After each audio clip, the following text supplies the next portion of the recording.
You said a word, and as you shared it, it just went to my soul. So, as you think about the healing that our communities need to experience, Mm. how do you want to be an influence or a conduit for the healing experiences that so many individuals as well as neighborhoods and communities are bleeding and suffering? Mm. That is a tough question because I'm kind of bleeding and suffering Mm. right now for my own journey, right? Mhm. Very much in a healing space. I love that little Mm. icon on with the Yes. little ribbon. That's like Yes. my constant icon because I wake up wanting to heal from the heartbreak that I've had by losing my partner, my life partner. Mhm. And when I think about communities who are also trying to heal from his loss, the ones that we're in, I go over to that school district all the time and people are like, Mhm. hey, Gina, what's happening? I actually serve the community Mm. where he served, Mhm. which was very unique for us as a couple. But when I think about our communities that have been underserved, Mhm. underfunded, overlooked, when I think about families who have built generations in a community like mine where I live and the others that I represent, you have to, I know this sounds so cliche and like, but you have to be able to give people hope. Not cliche at all. You It's have to truth. be able to give people hope. And the hope that I give is to try to listen and then suggest, Mhm. recommend, connect Mhm. folks to the next space that will try to give them some hope. Mhm. It's not a full solution, Mhm. it's not a miracle worker. It is really just helping people to know this is a journey, but we can make it together. Yeah. And we're open, we're here to help folks who really need the help. And I'm going to tell you, people come in and they're usually in a despair, they're in a disparity. They're in that moment of really a critical point where they're about to break sometimes. They're yelling, they're screaming, they're feeling Mhm. angry at any system that has let them down. And what we do is we try to help people to get calm and then try to peel the onion off, Mhm. right? Because there's so many things that are built up. And the other thing, Dr. V, we don't take it personal. Listen, You are educating many leaders, not right. just people in We your don't take it office. personal, right? That's a whole truth. It is. Because if we as leaders are more worried about being offended Listen, than being a source of hope, we get caught up in our feelings and we lose the ability to actually hear and be effective right. and be something different from the person, the organization, the institution that caused the hurt in the first place. We have actually in those moments that might be heated, we actually have an opportunity to be something Mm, different yes, than what indeed. they're expecting, showing up differently. Yes. Yes. Oh, when you're thinking about people today, in this season, in this climate of Mm, everything that's happening, what do you want people to understand and mm. know? That I know it's so much. I know it's so much. But where could we start? What do you want them to understand and know?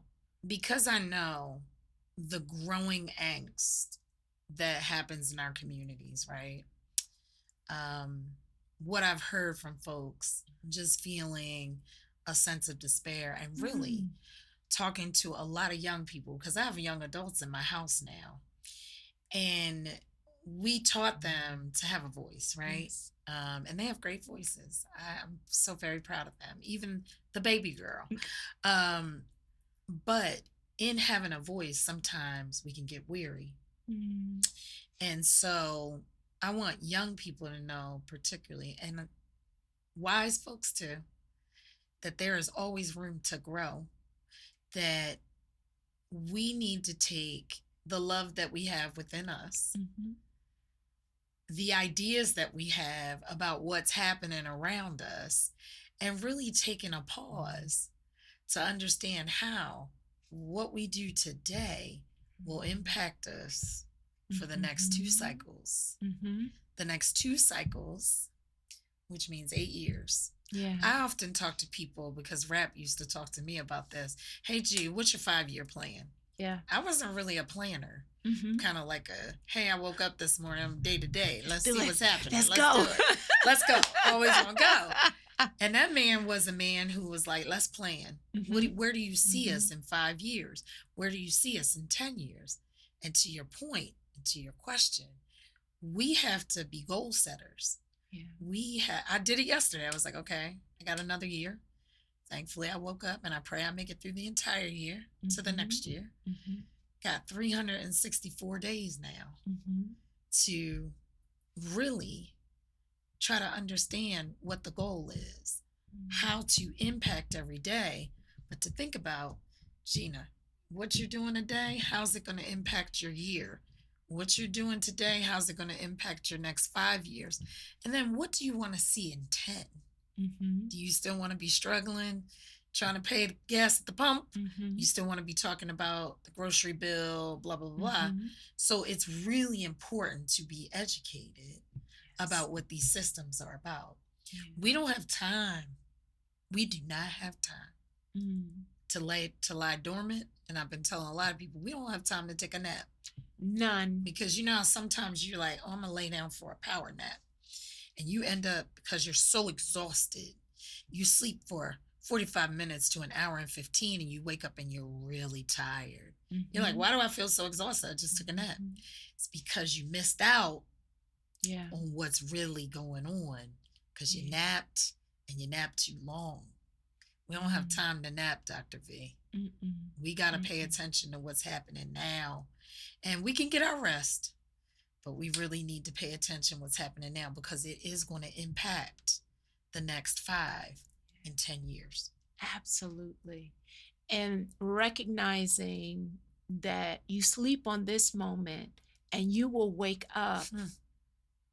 and everything could potentially be different and counter what we absolutely need for those as we stand as voices, as we stand in spaces, and recognizing, I agree that there isn't the option for us to sleep in this moment, Mm-mm. and we have to get educated. And what do you say to the Insta community that literally is just getting their information from Instagram or TikTok? Like what are you saying as a leader to those who it's an Insta generation? Yeah, it's an instant generation. I think, the way the days of old, like you and I are in a generation. I won't say the generation. But you and I are in a generation, and most people wouldn't even believe that we're in that I generation because know. Mhm. it's just Mhm. holding up. Uh-huh. But we were in a generation where our parents told us something Mhm. and we bought in, right? Yes.